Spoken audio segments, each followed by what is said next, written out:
Very good evening friends. आज के video में हम एक इंपॉर्टेंट ऑफिशियल डॉक्यूमेंट को समझेंगे जो कि रिलेट करता है बैंक यूनियंस की स्ट्राइक नोटिस और 5 डे बैंकिंग सिस्टम की डिमांड से। इस वीडियो का सिंपल ऑब्जेक्टिव है कंसलेशन प्रोसेस को समझना। गवर्नमेंट, आईबीए और यूनियंस का स्टैंड क्लियरली देखते हैं और ये भी जानने की कोशिश करेंगे कि आगे क्या क्या प्रोसेस हो सकता है। चलिए आइए शुरू करते हैं। So basically United forum of bank unions, जिसमें 9 मेजर यूनियन शामिल हैं, उन्होंने 26 और 27 जनवरी 2026 के लिए एक ऑल इंडिया स्ट्राइक का नोटिस दिया। स्ट्राइक नोटिस का प्राइमरी डिमांड क्या था? 5 डेज बैंकिंग सिस्टम। और ये डिमांड काफी पुरानी है।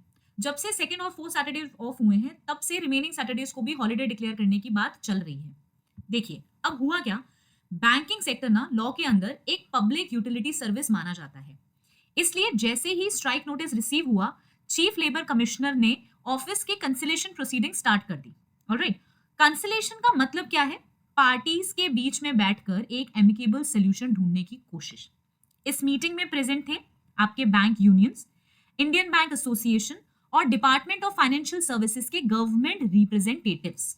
साथ ही मीटिंग में मल्टीपल पॉइंट्स डिस्कस हुए। यूनियन ने कुछ एडमिनिस्ट्रेटिव कंसर्न्स रेज किए हैं, जैसे कि कुछ बैंक से कम्युनिकेशंस इशू हो रहे हैं with regard to strike participation.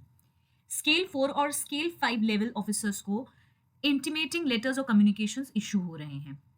यूएफबीओ ने ये क्लैरिफाई किया है कि एम्प्लॉय और ऑफिसर्स को लॉफुल ट्रेड यूनियन एक्टिविटीज में पार्टिसिपेट करने का पूरा पूरा राइट है। मैनेजमेंट को ये एडवाइस दी गई है कि कोई भी कम्युनिकेशन हो वो जनरल और नॉन कोहेसिव होनी चाहिए। ऑब्जेक्टिव क्या है? इंडस्ट्रियल हार्मनी मेंटेन करना और अननेसेसरली लीगल कॉम्प्लिकेशन से बचना। लीगल गाइडलाइंस और वर्ड्स में अगर हम इसे समझें, तो इंडस्ट्रियल डिस्प्यूट एक्ट 1947 के तहत यूनियन बनाना, यूनियन एक्टिविटीज में हिस्सा लेना और लॉफुल कलेक्टिव एक्शन करना रिकॉग्नाइज्ड राइट है।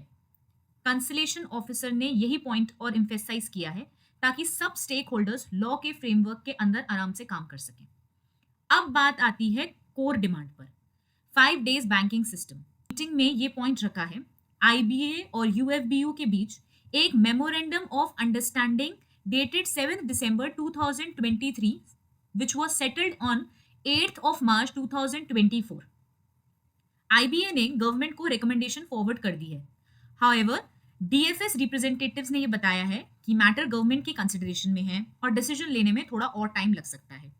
सो आईबीए का स्टैंड ये है कि इशू को गवर्नमेंट के सामने परस्यू किया जा रहा है। इंस्ट्रक्शंस कॉम्पिटेंट अथॉरिटी से आनी अभी बाकी है। डीएफएस रिप्रेजेंटेटिव्स ने भी यही कहा कि गवर्नमेंट इशू से फुली अवेयर है और एप्रोप्रिएट लेवल पर कई तरीके के डिसीजन प्रोसेसेस चल रहे हैं। यूनियन ने भी अपनी सहमति से ये क्लैरिफाई किया है कि अगर कोई भी म्यूचुअल डिस्कशन के थ्रू सोल्यूशन रहता है, तो वो आगे फ्यूचर एक्शंस को रिकंसिडर कर सकते हैं। अब इस मीटिंग में पूरी बात हुई क्या? इस मीटिंग में फिलहाल कुछ फाइनल सेटलमेंट नहीं हो पाया, इसलिए कंसलेशन प्रोसीडिंग्स को 23 जनवरी तक के लिए एडजर्न कर दिया है। साथ ही ये मेंशन भी किया है कि इंडस्ट्रियल डिस्प्यूट एक्ट के रेलेवेंट प्रोविजंस कोलिशन पीरियड के दौरान सारे के सारे एप्लीकेबल रहेंगे। पूरे डॉक्यूमेंट से कुछ पॉइंट्स देखते हैं।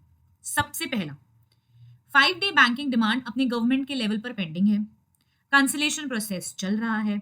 सारे स्टेक होल्डर्स को लॉ के साथ काम करना है और सारा डिसीजन और डायलॉग अभी भी बाकी है। ऐसे मैटर्स के लिए और भी डिटेल्स जानकारी के लिए हमारे चैनल को सब्सक्राइब कीजिए।